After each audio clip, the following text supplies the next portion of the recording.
Good evening, everybody. It's Lynn, the Leather Bag Lady. How are you all today? And welcome to Shop at the Shed, episode 28. Yes, 28. We've done 28 of these since the end of January. And it's about to get even more frequent because I'm adding a Sunday night Shop at the Shed as well. We'll see how that goes. So if you are new to the Shop at the Shed project, I will go over some of the basic housekeeping issues. If you are a regular, then maybe it's time to go make a tea or get a glass of wine or something. So I will go ahead with the basic rules and whatnot. So all bags are pre-loved. There are occasionally bags new with tags. That rhymes. But I do not buy any of these brand new. They are all pre-loved and they are all professionally cleaned inside and out. For example, one of the bags today does have some markings on the interior lining. But the most important thing you need to know is that the bag has been cleaned. So what is left is clean, sanitized. It's not nasty. And I've been in some, some stores that consignment, thrift stores, and bleh, I've got a black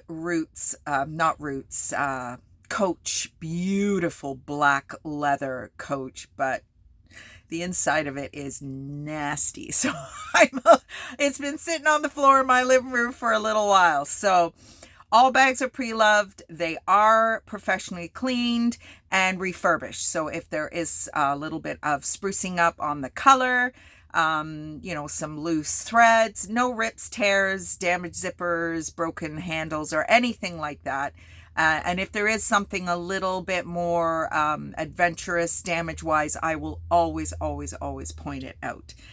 No refunds, no returns, no exchanges. So please make sure that the bag is what you are looking for. You have this video to look at the bag, and also leatherbag-lady.com, which is where you will go to purchase anything that you see this evening that you like. And there are the bags from this evening on my website, and there's 40, 50 other items that you may take a liking to. So leatherbag-lady.com is where you go to find those items. If something happens to the bag in transit, or obviously if it's not looking like the pictures anymore, then please reach out to me. I don't want anybody to be unhappy with their purchase. And I've been doing this long enough now that I've had all the stories, and I would rather not deal with that. So that's why I am doing a no exchange, no return policy. But again, if there's been a damage that did not start out that way, then let's have a chat about it. And lastly, shipping is not included. Now, saying that, there is a minimal shipping fee. So what basically that means is you're paying some of the shipping and I'm paying some of the shipping. The shipping is insane here in Ontario. An average bag within Canada costs me up to $20 to ship. Anything going to the States is pretty well up to $25 to ship. So I hope you can appreciate that the shipping is a big dent in the price of the bag. So and even on my Etsy shop, I have an Etsy for all my vintage items. I don't do sales. I include the shipping on Etsy for now. That will be changing in the next little bit, but anyway, so that is about it. So remember, leatherbag-lady.com is where you need to go. If it's not there, then chances are somebody has bought it already. So let's get started. Some really, really nice items today. So let me start with our small. Derek Alexander is a favorite of mine. I will usually always have a Derek Alexander bag in my Shop at the Shed shows. I love them. The quality is insane. Not necessarily made in Canada, but it is a Canada-based Calgary, Alberta company. And if you are familiar with Derek Alexander, then you know the quality that I am talking about. And if you are at all curious about the prices, Google it. The prices are insane, but you get what you pay for. So this little guy is a super cute, super compact card holder. You ready? Ta-da! Awesome. Love the two-tone tan and black leather. And then he has two fabrics that he uses for his interiors. This is a little bit more of the casual plaid. And then there is just a monogrammed. I have another Derek Alexander, and that one has the monogrammed interior. So I can show you that at that time. But this is the cutest. Thought about keeping it, but can't keep everything. So that is item number one. This is our small today. So when you go into my website, you will find current Facebook and YouTube bags. That is where you will find these items. Now, when their week is up, by that I mean I'm doing the next show. So for example, next Wednesday, all these items will then get moved into their respective collections. So this will get moved into the small collection. Is it confusing? I don't think so, but I feel the need to continue to tell you all about it. So here is this beautiful kind of orangey red fossil. Now, believe it or not, this is the pound bag for today. Now, if you, again, are a regular at the Shop at the Shed project, you will know what a pound bag means. If you are new, then please let me explain.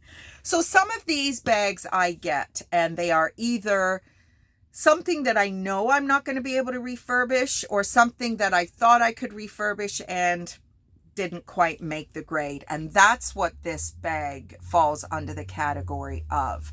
I could not get this color to match. I don't get paint this color. I have to mix it and blend it. I just couldn't do it. I tried 3 or 4 times, and finally I just thought, you know what? I'm going to end up ruining the bag altogether. So I will point out the areas. There's a little mark there. There is a little mark here. There is a small pen mark here, which I might be able to get out.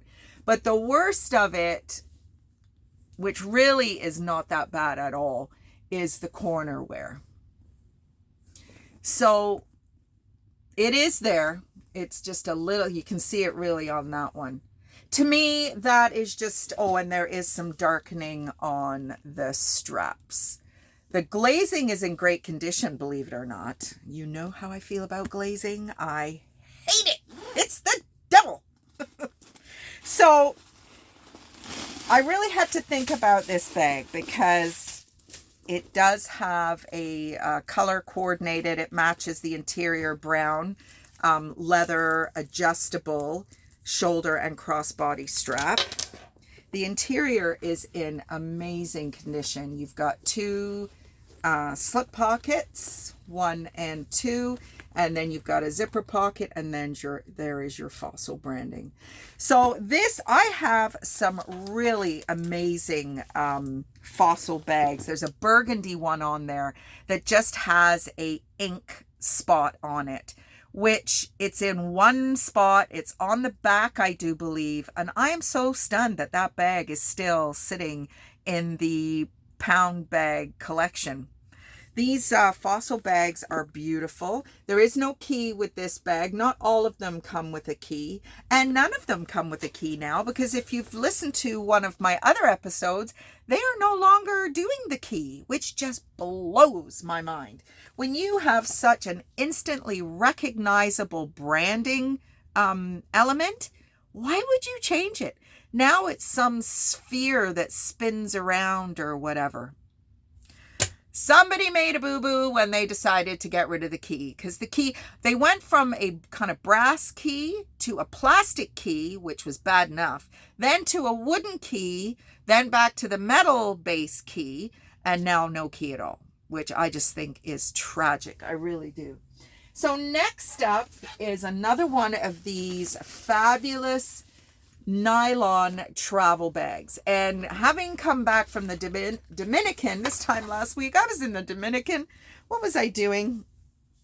20 to 5. I was sitting on the balcony with my husband with a Presidente beer. I don't even like beer, but it was mild enough that I really enjoyed it. Watching the most amazing scenery you have ever seen. But it was stupid hot last Thursday or last Wednesday. I keep thinking it's Thursday today.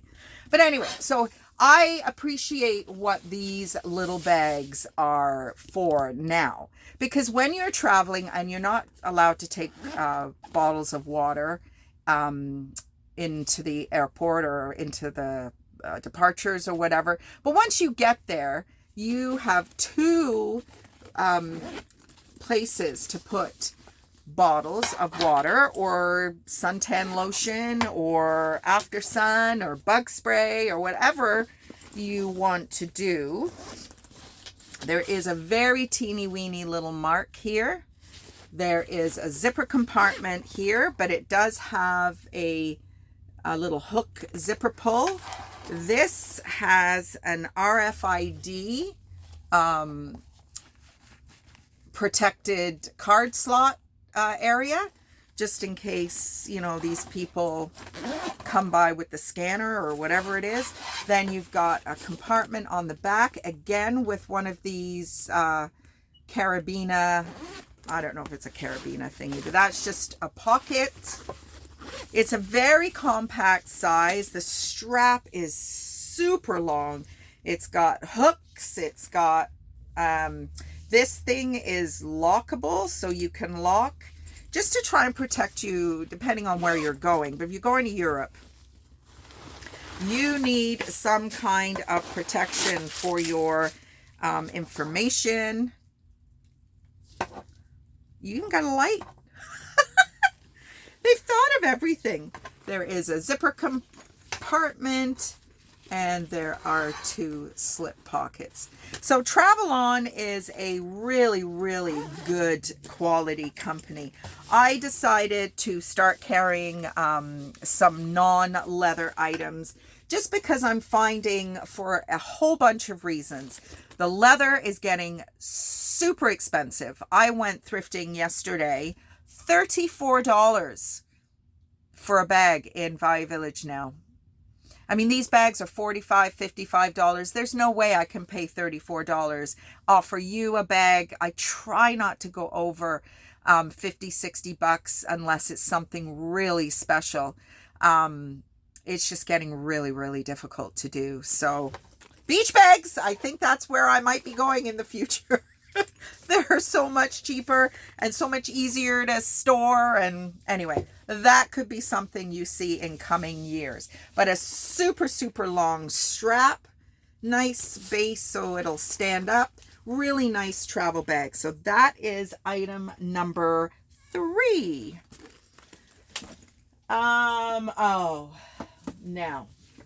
I hadn't actually planned to sell my Roots collection on my Shop at the Shed event series, but I have decided that I am going to. So some of these are older styles like this one, but in my opinion, the older bags are so much, that's not good English, they are much better made. I'm not even sure that makes sense, but you know what I mean. So this is a Roots Canada Tribe leather shoulder bag. So it is, you've got your little beaver hang tag. This is just for decoration only. So is this. You have 2 zippers. It opens right up, which I love. This is my favorite bag composition. I want to be able to open it up, see all my stuff. I prefer a shoulder bag. I don't need these to be cut in the middle because people say hello to them enough as it is. So I'm sorry, but Now this bag is the one that I was mentioning that it does have some marks on the bottom. But as I said, it has been cleaned. And I know that for myself, if it looks dirty, but I know it's not dirty, I can chill out about it. So please know that they have been cleaned. There's your 2 slip pockets and your zipper pocket here. Now these bags, there's your Roots stamp on the bottom. These bags have a little bit of weight to them. I mean, look at the thickness of that leather. I love this. You've got all that edge coat garbage, and then you've got this beautiful raw leather edging. It's just such quality. So a little bit of history on Roots, because I really haven't done any Roots bags. I did a couple of white ones, but nothing too significant. So Michael Budman, Dawn Green are the 2 best friends that actually would summer camp every year up in the Muskokas, I do believe. And that is how they came to open up Roots Canada. Why they didn't open up in the States, I do not know. They started with a reverse gravity shoe. It was the ugliest thing you've ever seen, in my opinion. But they started in 1973. At one point, they had 210 stores across Canada, US, and Asia. Now, I am a big Joe Rogan fan, and I don't really watch it anymore. But prior to meeting my husband, when I had all the time in the world, I was a huge fan of the Joe Rogan Experience, and his fanny pack of choice was a Roots brand. And if you've ever watched the Weeds series, the first 2 seasons, she is carrying a Roots bag. So how do California natives come across Roots Canada? Because they used to have a Roots store in downtown California. No more. And I don't think there's anything in Asia. There's nothing in the US anymore, to my knowledge. 2015, Budman and Green sold the majority stake in Roots Canada to Searchlight Capital Investment Inc., a US company. And right now, Megan Roach is the CEO. You go, girl. We need more women in these roles. So unfortunately, the families of Budman and Green did not want to take on the brand, which is too bad. But the quality has gone down a little bit. So that is why when I get a chance to sell these older styles, I will do it way more quickly than... I'm all over the place today. I will do it way quicker than any of the new stuff. I have a couple of customers from my Etsy part of my business that actually started buying vintage Roots from me because they just didn't see the quality anymore. I had to keep taking bags back for repair and such. They're all still made in Toronto as far as I know. The leather goods are. The clothing and whatnot is now outsourced to other parts of the world. And I don't think we really need to talk about where, because we all know where. And but at least for now, the leather goods are still made in their manufacturing plant in Toronto. I love Roots. I would sell Roots and nothing else if I could find it. But Roots is like a Toyota. It keeps its value, and they are very, very difficult to find in the price point that I want to be in. So hot flash, hot flash, hot flash. So last but not least is the other Derek Alexander that I was telling you about. This bag is such a cute bag. So first of all, it's got a little bit of a sheen to it, which some of Derek Alexander's bag do have. What is going on? I'm having a nightmare. So this is the kind of finish for the majority of their bags. Is that a little scratch on there? It looks like it might be. So that's the kind of finish you will see on most of their bags. And then you get this kind of finish, which is not the typical type of finish. But this bag, I love the shape. There are 2 external slip pockets, and this is the logoed interior that I was telling you about. It is an adjustable strap. I think it's a 22, 23-inch strap drop, but I love the way the zipper goes all the way. Oh, it's caught in the little gusset. There we go. It goes all the way down the side, but you do have this little side gusset to stop all your goodies from falling out. So we have a leather-lined pocket. A pen holder. Don't put pens in your bags, ladies, please. Because then they explode and you donate them and I can't pass them along to somebody else because they're too trashed. Compartment in the middle with a zipper. Your branding plaque. Always a little place to put keys if you so choose. And a zipper compartment there. Beautiful base on it. There is a little crease in the leather. But any leather bag, the material has come from an animal. And that animal may have got hung up on a fence, may have had a little spat with the wife, may have, had to fight somebody off for the affections of their female or whatever. So some of these hides do have some blemishes on them. And I think it's absolutely wonderful. We talked about this before, that some of the, like the Kate Spades and even now starting, like even some of the coaches, they put such a large amount of acrylic on the top of the leather just so that it is uniform from store to store, no matter whether you're in BC or you're here in Ontario. It just takes away from, this has a bit of a finish on it, obviously, to create that sheen, but there's still, natural creases and whatnot. So that is today's items. So again, just before I go, leatherbag-lady.com is where all these bags and my little today is available for you to see more pictures and a little bit more of a description, size, strap drop, that kind of thing, and probably a closer look at the interior. So I will see you on Friday. Have a good couple of days, everybody. Bye.